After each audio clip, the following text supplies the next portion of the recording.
অনেকদিন ধরে পাস্তা খেতে ইচ্ছা করছিল, তো কবে বানাবো বানাবো করে আর বানানো হচ্ছিল না। তো আজকে বানালাম, সাথে তোমাদের সঙ্গে ভিডিওটাও একটুখানি শেয়ার করে দিলাম।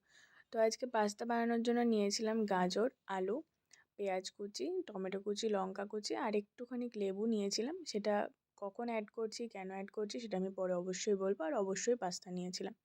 তো এখানে তেলটা একটুখানি গরম করে নিলাম। হ্যাঁ, তেলটা কিন্তু রিফাইন অয়েল দেবে। সর্ষের তেলটা ভালো লাগে না, পাস্তার সাথে খুব একটা যায় না। তো আমি এখানে তেলটা গরম করে নিয়ে যখন একটু দেখে নিলাম তেলটা ভালো করে গরম হয়ে গেছে, ওর মধ্যে পেঁয়াজ কুচি আর লঙ্কা কুচিটা দিয়ে দিলাম। আমি এখানে পুরো পেঁয়াজটা অ্যাড করিনি, পরে আমি আরও একটু পেঁয়াজ অ্যাড করব। তো আস্তে আস্তে দেখো, বুঝতে পারবে। তো এবার আস্তে আস্তে যখন পেঁয়াজটা একটু হালকা ব্রাউন কালার চলে এসছে, তখন আমি কি করলাম, বয়েল করা সবজিগুলো দিয়ে দিলাম। এবার আমি একটু হলুদও দিয়ে দিলাম। তো আমি কিন্তু আজকে বেশি কোনো মশলা অ্যাড করছি না, এখানে অন্য কোনো পাস্তা মশলা থেকে শুরু করে কোনো মশলাই আমি অ্যাড করব না। শুধুমাত্র নুন, হলুদ আর গোলমরিচ থাকবে মশলার মধ্যে। আর হ্যাঁ, আমি অবশ্যই আলু আর গাজরটাকে একটু সেদ্ধ করে নিয়েছিলাম। কারণ অনেক সময় কি হয় যে গাজরটা না ভালো করে সেদ্ধ হতে চায় না, আর একটা কাঁচা কাঁচা গন্ধ থেকে যায়। তো সেজন্য একটু বয়েল করে নিলে ভালো হয়। তো আমি এর মধ্যে একটুখানি যখন আমি সেদ্ধ করেছিলাম তখন আমি নুন দিয়েই ছিলাম, তাও আমার মনে হলো একটু নুনটা দিয়ে দিলে ভালো হবে। তো আমি ওর জন্য অল্প একটু নুন অ্যাড করলাম। এবার আমি যে বাকি প্রথমেই বললাম যে পুরো পেঁয়াজটা কিন্তু আমি দিচ্ছি না, এই বাকি পেঁয়াজটা আমি এখন অ্যাড করে দিলাম। আর আমি টমেটো কুচি আর লঙ্কা কুচিটাও এখন অ্যাড করে দিলাম।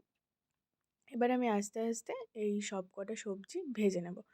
তো এখানে শুধুমাত্র আমি কিন্তু এই দুটো সবজি অ্যাড করেছি তা কিন্তু নয়, মানে আমি এই দুটোই অ্যাড করেছি, তোমরা চাইলে আরও সবজি অ্যাড করতে পারো। কারণ এখন যেহেতু শীতকাল, তো শীতকালে নানান রকম সবজি পাওয়া যায়। আর সমস্ত কিছু সবজি দিয়ে যদি আমরা পাস্তাটা করি, তো খেতেও ভালো লাগবে অবশ্যই। তো আমার কাছে বাড়িতে এই দুটোই সবজি ছিল, ওর জন্য আমি আর অন্য কোনো সবজি অ্যাড করতে পারিনি। তো এবার যাই হোক, হালকা করে ভাজা ভাজা হয়ে গেছে, এবার আমি পাস্তাটাও অ্যাড করে দিলাম। পাস্তাটা যখন আমি সেদ্ধ করেছিলাম না, তখন একটু জলের মধ্যে তেল আর একটু নুন অ্যাড করেছিলাম।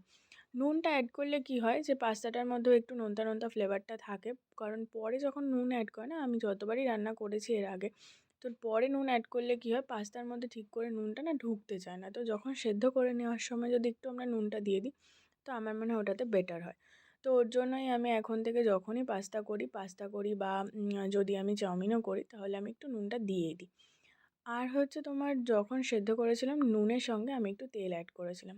তেল অ্যাড করার কারণটা হচ্ছে যে এটা মা বলে দিয়েছিল আমাকে, যে পাস্তাই বলো, চাউমিনই বলো, যাই বলি না কেন, যখন আমরা সেদ্ধ করি না অনেকটা করে যখন সেদ্ধ করি, তখন কী হয় যে লেগে লেগে যায় একটার সাথে একটা।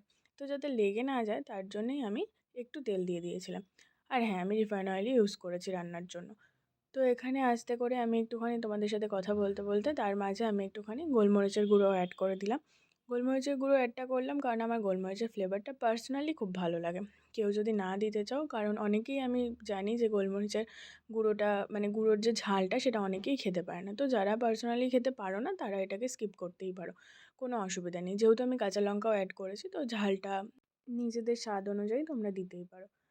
তো আমি এখানে এই যে বলেইছিলাম যে লেবুটা আমি কেন ইউজ করছি, তো লেবুর ফ্লেভারটা না আমার খুব ভালো লাগে, আর একটু টকটকও আসবে, ভালো লাগবে খেতে। তো ওর জন্যই আমি লেবুটা অ্যাড করেছি। তো এখানে ভালো করে নাড়াচাড়া করে নেব, কিন্তু লেবুটা কিন্তু তোমরা অবশ্যই গ্যাসের ফ্লেমটা অফ করে দেবে। তো আমি এখানে তাই করেছিলাম। তো ভালো করে নাড়াচাড়া করে নিলাম, এবার আস্তে আস্তে আমি সার্ভ করে নেব। আর এটা আমি বানিয়েছি আমার আর আমার মার জন্য।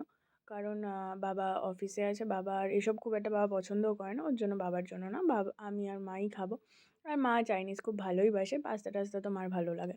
তো যাই হোক, এবার আমি সার্ভ করে নিলাম, একটু সস নিয়েছিলাম আর একটু চানাচুর ছিল, আর মাকে তারপরে সার্ভ করে দিলাম। সত্যি খেতে খুব টেস্ট হয়েছিল, তোমরা মাস্ট ট্রাই করতে পারো।